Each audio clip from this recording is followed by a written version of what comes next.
1973 ਦੀ ਅਰਬ Israel ਜੰਗ ਜਦੋਂ Saudi Arab ਨੇ ਲਗਾਈ ਅਮਰੀਕਾ ਤੇ ਤੇਲ ਪਾਬੰਦੀ ਜਿਸ ਨਾਲ 4 ਗੁਣਾ ਵੱਧ ਗਏ ਸਨ ਭਾਅ। ਸਤਿ ਸ਼੍ਰੀ ਅਕਾਲ ਜੀ, ਤੁਸੀਂ ਵੇਖ ਰਹੇ ਹੋ ਫਤਿਹ ਮੀਡੀਆ 5 ਦੀ ਇੱਕ ਖਾਸ ਰਿਪੋਰਟ। 1973 ਦੀ ਜੰਗ ਦੇ ਵਿੱਚ ਕਈ ਅਰਬ ਦੇਸ਼ਾਂ ਨੇ ਇਜ਼ਰਾਈਲ ਉੱਤੇ ਹਮਲਾ ਕੀਤਾ ਸੀ। ਸਨ 1967 ਦੇ ਵਿੱਚ 6 ਦਿਨਾਂ ਦੀ ਜੰਗ ਦੇ ਪਹਿਲੇ 6 ਘੰਟਿਆਂ ਵਿੱਚ ਇਜ਼ਰਾਈਲੀ ਹਵਾਈ ਫੌਜ ਨੇ ਮਿਸਰ ਦੀ ਹਵਾਈ ਸੈਨਾ ਨੂੰ ਅਜਿਹੀ ਸੱਟ ਪਹੁੰਚਾਈ ਸੀ ਜਿਸ ਤੋਂ ਉਹ ਕਦੇ ਉੱਭਰ ਨਹੀਂ ਸਕੀ। 5 ਜੂਨ ਦੀ ਸਵੇਰ 7:45 ਤੇ ਇਜ਼ਰਾਈਲੀ ਜਹਾਜ਼ਾਂ ਨੇ ਮਿਸਰ ਦੇ ਕਈ ਹਵਾਈ ਅੱਡਿਆਂ ਤੇ ਇਕੱਠੇ ਹਮਲੇ ਕੀਤੇ। ਮਿਸਰ ਦੇ ਪਾਇਲਟਾਂ ਦੇ ਜਹਾਜ਼ਾਂ ਤੱਕ ਪਹੁੰਚਣ ਤੋਂ ਪਹਿਲਾਂ ਹੀ ਮਿਸਰ ਦੇ ਜ਼ਿਆਦਾਤਰ ਜਹਾਜ਼ ਹਵਾਈ ਪੱਟੀਆਂ ਤੇ ਹੀ ਨਸ਼ਟ ਹੋ ਗਏ। ਥੋੜੀ ਦੇਰ ਬਾਅਦ ਇੱਕ ਹੋਰ ਹਮਲਾ ਕਰਕੇ ਇਜ਼ਰਾਈਲੀ ਜਹਾਜ਼ਾਂ ਨੇ ਉਹਨਾਂ ਹਵਾਈ ਪੱਟੀਆਂ ਨੂੰ ਵਰਤੋਂ ਲਾਇਕ ਨਹੀਂ ਛੱਡਿਆ। ਇਸ ਹਮਲੇ ਤੋਂ ਮਿਸਰ ਦੀ ਹਵਾਈ ਫੌਜ ਉੱਭਰ ਨਹੀਂ ਸਕੀ ਤੇ ਇਸ ਜੰਗ ਦੇ ਵਿੱਚ ਉਹਨਾਂ ਦੀ ਵੱਡੀ ਹਾਰ ਹੋਈ। ਇੰਨਾ ਹੀ ਨਹੀਂ, ਇਜ਼ਰਾਈਲ ਦੀ ਥਲ ਸੈਨਾ ਨੇ ਸਿਨਾਈ ਰੇਗਿਸਤਾਨ ਦੇ ਵੱਡੇ ਹਿੱਸੇ ਤੇ ਸੀਰੀਆ ਦੀਆਂ ਗੋਲਾਨ ਹਾਈਟਸ ਦੀਆਂ ਪਹਾੜੀਆਂ ਤੇ ਵੀ ਕਬਜ਼ਾ ਕਰ ਲਿਆ। ਇਸ ਹਮਲੇ ਦੇ ਵਿੱਚ ਇਜ਼ਰਾਈਲ ਦੀ ਫੈਸਲਾਕੁੰਨ ਜਿੱਤ ਤੋਂ ਬਾਅਦ ਮਿਸਰ ਤੇ ਸੀਰੀਆ ਆਪਣਾ ਗਵਾਚਿਆ ਹੋਇਆ ਇਲਾਕਾ ਵਾਪਸ ਲੈਣਾ ਚਾਹੁੰਦੇ ਸਨ। ਇਸ ਦੇ ਲਈ ਉਹਨਾਂ ਨੇ 6 ਅਕਤੂਬਰ 1973 ਦਾ ਦਿਨ ਚੁਣਿਆ।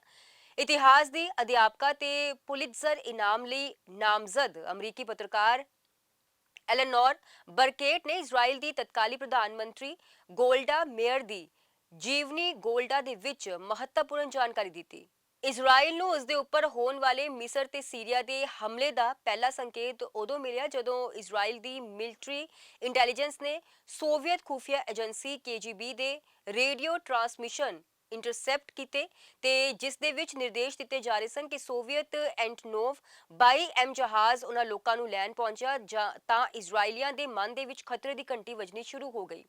ਪ੍ਰਧਾਨ ਮੰਤਰੀ ਗੋਲਡਾ ਮੇਅਰ ਇਸ ਖਬਰ ਦੇ ਨਾਲ ਚਿੰਤਤ ਜ਼ਰੂਰ ਹੋਏ ਪਰ ਉਹਨਾਂ ਦੇ ਜਨਰਲਾਂ ਨੇ ਇਸ ਨੂੰ ਖਾਸ ਤਵੱਜੋ ਨਹੀਂ ਦਿੱਤੀ।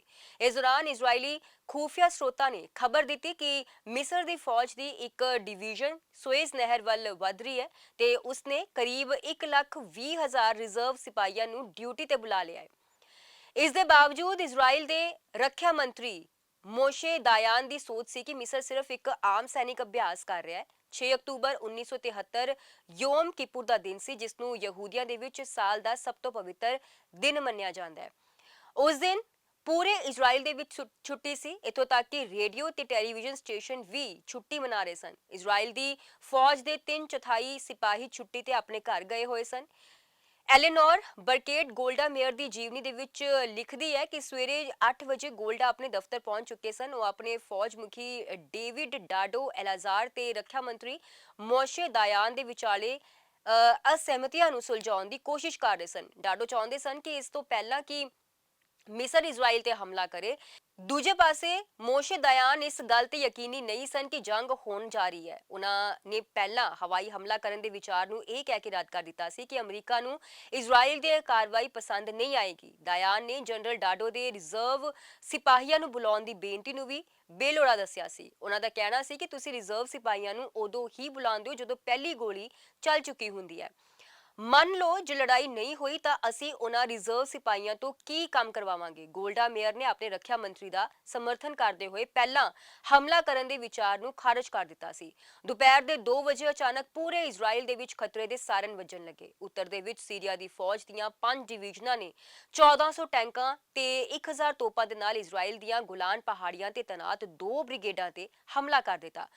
ਯੂਰੀ ਬਾਰ ਜੋਜ਼ੇਫ ਆਪਣੀ ਕਿਤਾਬ ਦ ਐਂਜਲ ਦੇ ਵਿੱਚ ਲਿਖਦੇ ਨੇ ਕਿ ਇਜ਼ਰਾਈਲ ਕੋਲ ਉਸ ਵੇਲੇ ਉਸ ਥਾਂ ਤੇ ਸਿਰਫ 177 ਟੈਂਕ ਸਨ। ਦੱਖਣ ਦੇ ਵਿੱਚ ਮਿਸਰ ਦੇ 1 ਲੱਖ ਸਿਪਾਹੀ 1300 ਟੈਂਕਾਂ ਨਾਲ ਸਿਨਾਈ ਰੇਗਿਸਤਾਨ ਦੇ ਵਿੱਚ ਦਾਖਲ ਹੋ ਗਏ ਸਨ। ਹਮਲੇ ਦੇ ਪਹਿਲੇ ਪੜਾਅ ਦੇ ਵਿੱਚ ਮਿਸਰ ਦੇ 32,000 ਸਿਪਾਹੀਆਂ ਨੇ 6 ਘੰਟਿਆਂ ਵਿੱਚ 720 ਬੇੜੀਆਂ ਰਾਹੀਂ ਸੁਏਜ਼ ਨਹਿਰ ਪਾਰ ਕੀਤੀ।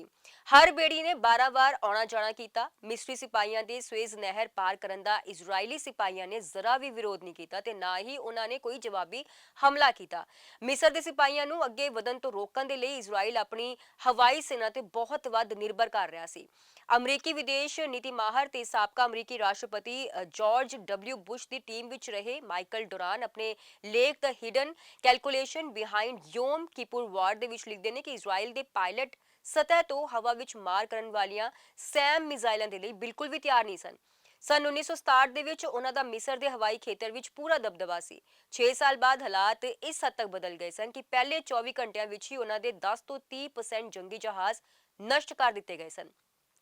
ਇਜ਼ਰਾਈਲ ਦੀ ਸੈਨਿਕ ਅਗਵਾਈ ਪੂਰੀ ਤਰ੍ਹਾਂ ਹਿਲ ਗਈ ਸੀ। ਮਿਸਰੀ ਸਿਪਾਹੀ ਬਿਨਾਂ ਕਿਸੇ ਵਿਰੋਧ ਦੇ ਸਵਿਜ਼ ਨਹਿਰ ਪਾਰ ਕਰ ਗਏ।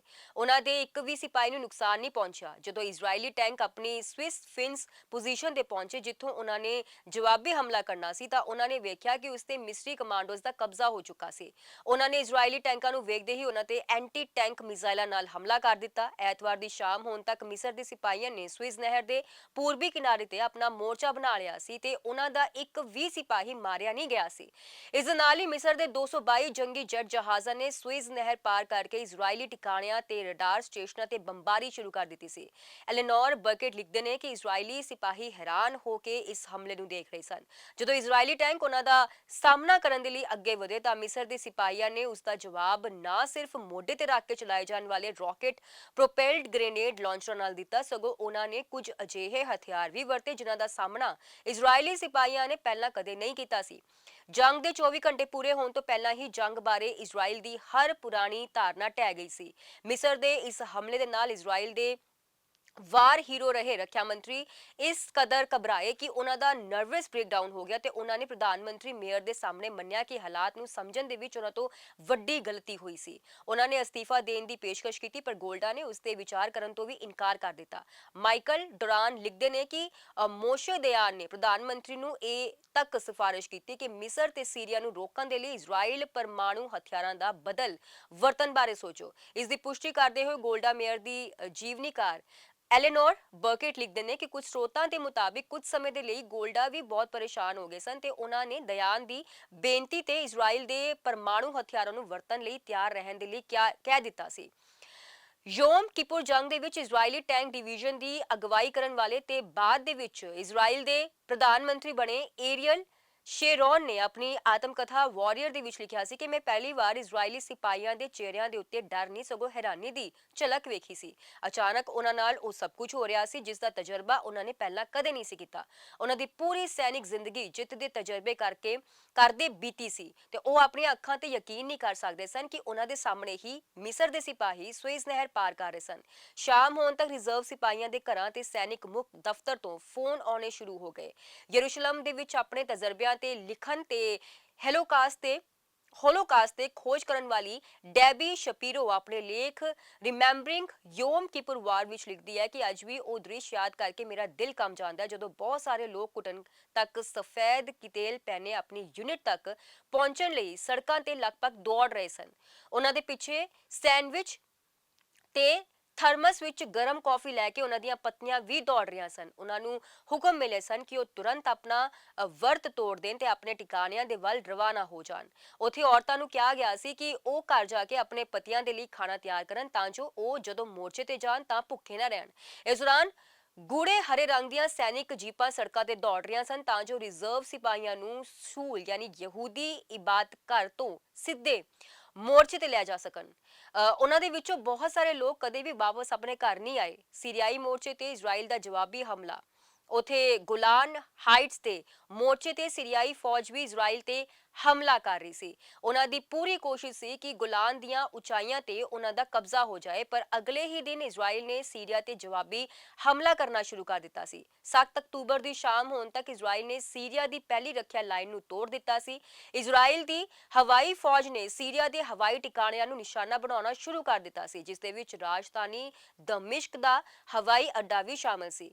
9 ਅਕਤੂਬਰ ਤੱਕ ਇਜ਼ਰਾਈਲ ਦੇ ਸਿਪਾਹੀਆਂ ਨੇ ਸੀਰੀਆ ਦੇ ਸਿਪਾਹੀਆਂ ਨੂੰ 1967 ਦੀ ਜੰਗਬੰਦੀ ਲਾਈਨ ਦੇ ਪਿੱਛੇ ਜਾਣ ਲਈ ਮਜਬੂਰ ਕਰ ਦਿੱਤਾ ਸੀ। 10 ਅਕਤੂਬਰ ਖਤਮ ਹੋਣ ਤੱਕ ਇਜ਼ਰਾਈਲ ਦਾ ਸੀਰੀਆ ਦੇ ਹਵਾਈ ਖੇਤਰ ਤੇ ਕਬਜ਼ਾ ਹੋ ਗਿਆ ਸੀ। ਆਡਰੀ ਸ਼ੁਲ ਆਪਣੀ ਕਿਤਾਬ ਦ ਯੋਮ ਕਿਪੁਰ ਵਾਰ ਦੇ ਵਿੱਚ ਲਿਖਦੀ ਹੈ ਕਿ ਸੀਰੀਆ ਨੇ ਘਬਰਾ ਕੇ ਹੋਰ ਅਰਬ ਦੇਸ਼ਾਂ ਇਰਾਕ, ਕੁਵੈਤ ਤੇ ਮੋਰੋਕੋ ਤੋਂ ਸੈਨਿਕ ਮਦਦ ਦੀ ਅਪੀਲ ਕੀਤੀ ਸੀ। ਅਗਲੇ ਦਿਨ ਮਦਦ ਪਹੁੰਚ ਵੀ ਗਈ ਸੀ ਪਰ ਇਸ ਦੇ ਬਾਵਜੂਦ ਗੋਲਾਨ ਹਾਈਟਸ ਦੇ ਮੋਰਚੇ ਤੇ ਇਜ਼ਰਾਈਲੀ ਸਿਪਾਹੀਆਂ ਦੀ ਅੱਗੇ ਵਧਣ ਦੀ ਗਤੀ ਜਾਰੀ ਰਹੀ। 11 ਅਕਤੂਬਰ ਨੂੰ ਇਜ਼ਰਾਈਲੀ ਸਿਪਾਹੀ ਸੀਰੀਆਈ ਸਰਹੱਦ ਤੋਂ 9.5 ਕਿਲੋਮੀਟਰ ਅੰਦਰ ਤੱਕ ਦਾਖਲ ਹੋ ਗਏ ਸਨ। 15 ਅਕਤੂਬਰ ਤੱਕ ਇਜ਼ਰਾਈਲੀ ਸਿਪਾਹੀ ਦਮਿਸ਼ਕ ਦੇ ਨੇੜੇ ਸਾਸਾ ਪਿੰਡ ਤੱਕ ਪਹੁੰਚ ਗਏ ਸਨ ਤੇ ਉੱਥੋਂ ਦਮਿਸ਼ਕ ਸਿਰਫ 32 ਕਿਲੋਮੀਟਰ ਦੂਰ ਸੀ। 14 ਅਕਤੂਬਰ ਤੋਂ ਜੰਗ ਦਾ ਰੁਖ ਬਦਲਣਾ ਸ਼ੁਰੂ ਹੋਇਆ ਕਿਉਂਕਿ ਉਸੇ ਦਿਨ ਤੋਂ ਅਮਰੀਕੀ ਹਥਿਆਰ ਇਜ਼ਰਾਈਲ ਪਹੁੰਚਣ ਲੱਗੇ ਸਨ। ਜਨਰਲ ਐਲਾਜ਼ੋਰ ਨੇ ਉਸੇ ਰਾਤ ਪ੍ਰਧਾਨ ਮੰਤਰੀ ਮੇਅਰ ਨੂੰ ਸੁਨੇਹਾ ਭੇਜਿਆ, ਗੋਲਡਾ ਹਾਲਾਤ ਹੁਣ ਬਿਹਤਰ ਹੋ ਰਹੇ ਨੇ, ਸਾਡੀ ਫੌਰਮ ਵਾਪਸ ਆ ਰਹੀ ਹੈ ਤੇ ਅਰਬ ਮੁੜ ਆਪਣੇ ਪੁਰਾਣੇ ਲੀ ਤੇ ਵਾਪਸ ਜਾ ਰਹੇ ਨੇ। 14 ਅਕਤੂਬਰ ਨੂੰ ਮਿਸਰ ਦੀ ਤੀਜੀ ਆਰਮਡ ਬ੍ਰਿਗੇਡ ਨੇ 124 ਟੈਂਕਾਂ ਨਾਲ ਮਿਤਲਾ ਪਾਸ ਤੇ ਹਮਲਾ ਕੀਤਾ ਸੀ। 8 ਘੰਟਿਆਂ ਤੋਂ ਵੀ ਘੱਟ ਸਮੇਂ ਵਿੱਚ ਉਹਨਾਂ ਦੇ 60 ਜੋ ਟੈਂਕ ਸਨ ਨਸ਼ਟ ਹੋ ਗਏ ਸਨ। ਇਥੋਂ ਬਾਜ਼ੀ ਪਲਟਣੀ ਸ਼ੁਰੂ ਹੋ ਗਈ ਸੀ। ਏਰੀਅਲ ਸ਼ੇਰੋਨ ਨੇ ਮਿਸਰ ਦੀ ਤੀਜੀ ਆਰਮੀ ਨੂੰ ਸੁਏਜ਼ ਨਹਿਰ ਦੇ ਪੱਛਮੀ ਕਿਨਾਰੇ ਤੇ ਚਾਰੋਂ ਪਾਸਿਓਂ ਤੋਂ ਘੇਰਨ ਦੀ ਯੋਜਨਾ ਤੇ ਕੰਮ ਕਰਨਾ ਸ਼ੁਰੂ ਕਰ ਦਿੱਤਾ ਸੀ ਤੇ ਅਗਲੇ 5 ਦਿਨਾਂ ਦੇ ਵਿੱਚ ਦੋਵੇਂ ਪੱਖਾਂ ਦੇ ਵਿੱਚ ਦੂਜੇ ਵਿਸ਼ਵ ਯੁੱਧ ਤੋਂ ਬਾਅਦ ਦੀ ਸਭ ਤੋਂ ਵੱਡੀ ਟੈਂਕ ਜੰਗ ਲੜੀ ਗਈ ਸੀ।